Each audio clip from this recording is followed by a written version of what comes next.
ఇరుగు తిట్టి పొరుగు తిట్టి ఇంట్లో వాళ్ళ తిట్టి ఇదిలో వాళ్ళ తిట్టి అయినోళ్ళ తిట్టి కానోళ్ళ తిట్టి ముందోళ్ళ తిట్టి వెనకోళ్ళ తిట్టి అయిందా? అయిపోనాది. ఏది తుప్పు తుప్పుని ముమ్మారు ఉమ్మిసి తల్లి.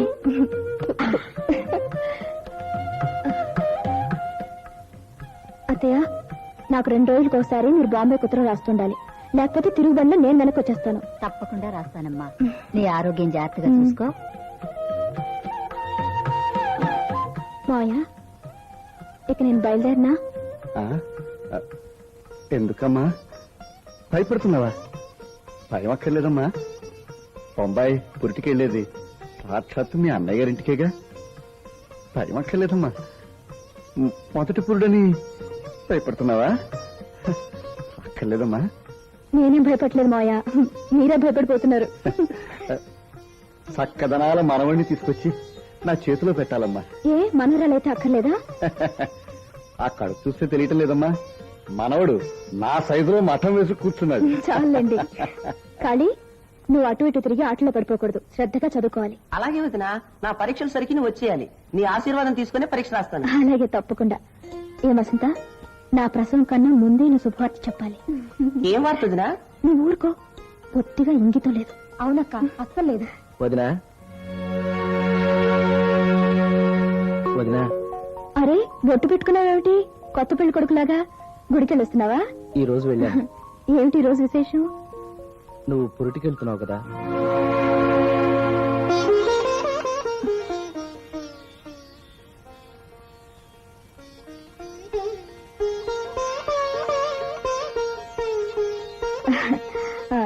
ఇంతకీ మావారెక్కడా? ఇదో పెద్ద లగేజ్ అయ్యా. మీటర్ మీద 2 రూపాయలు అడుగుతున్నావు, అదేం కుదరదు. 2 రూపాయలే కదా సార్. నేను ఇవ్వనయ్యా, కరెక్ట్ గా మీటర్ ఛార్జే ఇస్తాను. పైన ఒక్క నయ పేసి కూడా ఇవ్వను. పోనీ రూపాయలు ఇవ్వండి సార్. అసలు నువ్వు వద్దు, నువ్వు వెళ్ళు, నేను మరో ఆటో చూసి తెస్తాను. అయ్యో, శుభమాని బయలుదేరుతున్నావు. ఏమిటండి ఆ మాటలు? ఆ 2 రూపాయలు ఇచ్చేకూడదటండి. నువ్వు అలా చెప్తూ ఉండు, వాడు అలా అడుగుతూనే ఉంటాడు. మధ్యలో చెడేది నేనేగా. నువ్వు ఆటో ఎక్కమ్మా, రగల సామాన్ లోపల పెట్టు. ఒరే ప్రకాష్, అన్నిటికీ ఇలా లెక్కలు చూసుకోకూడదురా. భార్యను పురిటికి పంపిస్తూ ఉంటే ఆటో నా తీసుకొచ్చావు, హాయిగా టాక్సీ తీసుకురావచ్చు కదరా. ఇక్కడి నుంచి స్టేషన్ కి ఆటోలో 10 రూపాయలే, టాక్సీలో అయితే 25 రూపాయలు అవుతుంది తెలుసా. ఒరే, టాక్సీలో పంపిస్తే సేఫ్ గా వెళుతుంది. ఈ ఊరు రోడ్లకి ఆటోలో వెళితే దారిలోనే పురుడు వస్తుంది. మంచిదే, ప్రసవ ఖర్చులు మిగులుతాయి. సంతోషించాం కానీ నువ్వు ముందు ఆటో ఎక్కువ. ఇదో అక్కడికి వెళ్ళాక 2 రూపాయలు 2 రూపాయలు అని ఎక్స్ట్రా అడిగామంటే పోలీసులు కప్ప చెప్తాను. జాగ్రత్త. ఏటి బాబు 2 రూపాయల కోసం లజ్జగుజ్జులు ఆడుతున్నారు, ఇచ్చేయండి. క్షేమంగా వెళ్దా అమ్మా. వచ్చేటప్పుడు గుమ్మడి పండు లాంటి బిడ్డను ఎందుకు రావాలా?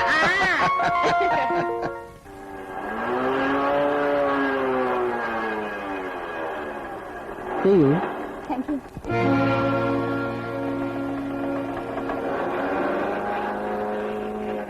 Bye. Good evening uncle. Good evening. Hyderabad నుంచి పీటర్ ఫోన్ చేశారా? వెళ్ళిన పని అయిందిటమ్మా. ఫ్లైట్ మామూలుగా డిలే అయిందిట, ఇప్పుడు వస్తున్నాడు. Thank you. అమ్మా మాట. ఏమిటి అంకుల్? పీటర్ ఫోన్లో నీకోసం అడిగాడు, ఇంకా రాలేదన్నాను. ఇంతవరకు రాలేదా అని అడిగాడు. వాడా మాట అడిగినప్పుడు టైము 8, ఇప్పుడు 11. ఆఫీస్ 5 గంటలకే అయిపోతుంది కదమ్మా, ఇంత ఆలస్యమైందే. మా కొలీగ్ ఇంట్లో ఒక పార్టీకి వెళ్ళాను. ఈ డ్రెస్ తోనే ఆఫీసుకు వెళ్ళావా? లేదు, చీర కట్టుకునే వెళ్ళాను. ఈ డ్రెస్ నేను ఆఫీస్కి వెళ్ళేటప్పుడే నాతో తీసుకెళ్లాను.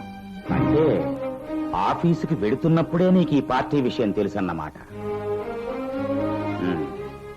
పర్మిషన్ అడగవలసిన నన్ను అడగను లేదు, ఇన్ఫర్మేషన్ చెప్పవలసిన పని మనిషితో చెప్పను లేదు. ఇప్పుడు నిన్ను డ్రాప్ చేసింది ఎవరమ్మా?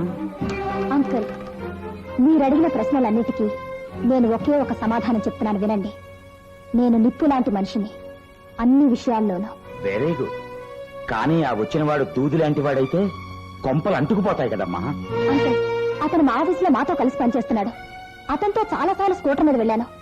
అలా వెళ్ళడం పీటర్ కూడా తెలుసు. ఇప్పుడు రావటం కూడా పీటర్కి తెలుసా? చూడు సరోజిని, బండి నడిపేవాడు పీటర్, వెనక్కి కూర్చోవలసిందాని నువ్వు ఏమాత్రం కదిలినా బండి బ్యాలెన్స్ తప్పిపోతుందమ్మా. నేను బండి అన్నది మీ కాపురం గురించి. మా బండి ఏ ఒడిదుడుకులు లేకుండానే పోతుంది. అడ్డంగా ఏ ముసలి పీనుగైనా వస్తేనే బ్యాలెన్స్ తప్పుతుంది. నేను ముసలి పీనుగా అన్నది మీ గురించి కాదు,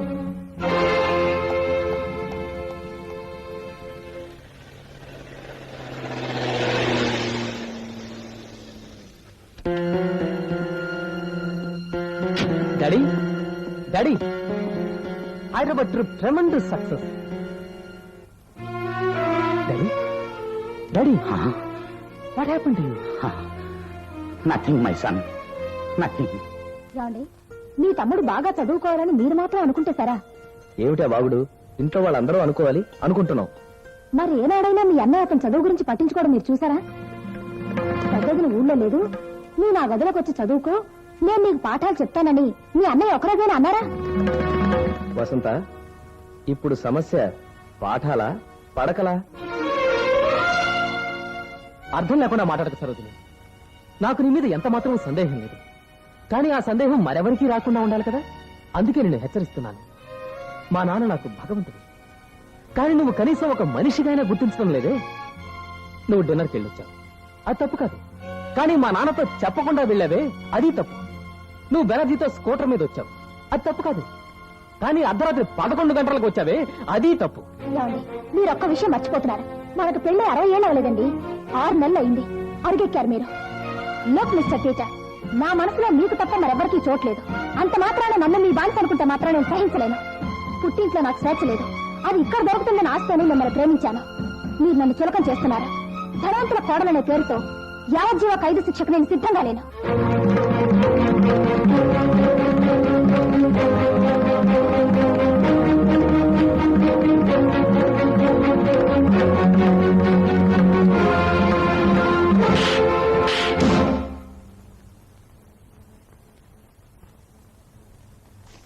ఏమిటి నువ్వనేది? అవునండి, ఇల్లంతా వెతికాను, ఎక్కడా కనబడలేదు.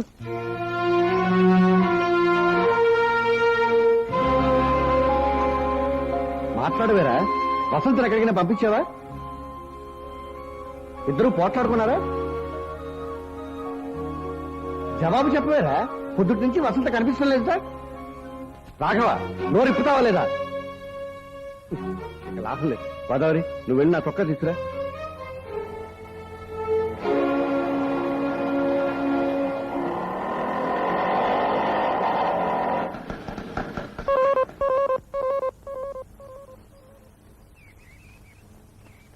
ఇదేమిటండి సరోజన వస్తుంది? కర్ర పోయి కత్తి వచ్చే డామ్ డామ్ డామ్. అదేమిటి చెప్పా చేయకుండా హఠాత్తుగా వచ్చావు? ఏకంగా వచ్చేశాను. ఏమిటి ఆ వాగుడు? వాడి వ్యవహారం నాకే నచ్చలేదమ్మా. ఎవడమ్మా ఆ వాడు? మీ ఇంట్లో పనివాడా? కాదు, పీటర్. మర్యాదగా మాట్లాడితే తాళి కట్టిన భర్తను పట్టుకుని వాడు వీడు అంటావా? కాదు గోదావరి, ఉంగరం మార్చిన భర్త. ఉంగరమైనా తాళైనా ఆడదానికి అలంకరించిన తర్వాతనే వాటికి గౌరవం. ఆ ఆడదానికి గౌరవం లేకపోయిన తర్వాత ఇక తాళేంటి ఉంగరం ఏంటి? అన్ని పిచ్చి నమ్మకాలు. వేణీళ్ళు పెట్టమ్మా, తలంటుకుంటాను. ఏమిటండి విపరీతం? అదే అర్థం కావడం లేదు.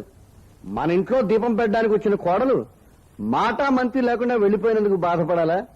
మరెవరింట్లోనో కొవ్వొత్తి వెలిగించడానికి వెళ్లిన మన కూతురు వెనక్కి తిరిగి వచ్చినందుకు విచారించాలా? నాన్న, మీ అమ్మాయిని తిరిగి వాళ్ళ అత్తవారింటికి పంపే ప్రయత్నం మీరు చేయండి. మీ కోడలు తిరిగి మీ ఇంటికి తీసుకొచ్చే పని నేను చేస్తాను.